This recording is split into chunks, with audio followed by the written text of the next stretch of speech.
We've got our favorite baby doll. This is baby Yubi, as you can see by her forehead.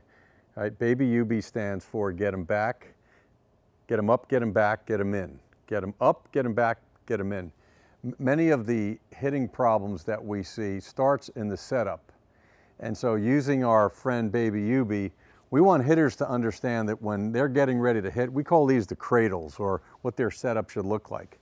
And baby Yubi, after they get done laughing and sometimes trying to drop her on purpose, we get them to understand that if you're going to hold an infant, the front elbow and the front arm needs to be down to support her feet, and the back elbow needs to be slightly elevated to make sure that the head is in a good restful position.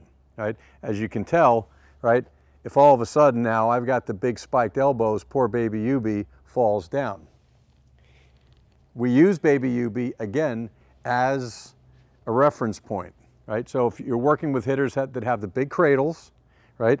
Just putting our little friend, you can buy baby Yubi probably at just a buck or $1 store, right? If you want, you can name her Yubi like we did, because baby Yubi stands for get your hands up, get them back, and get them in, right? Which really sets those cradles into a good position.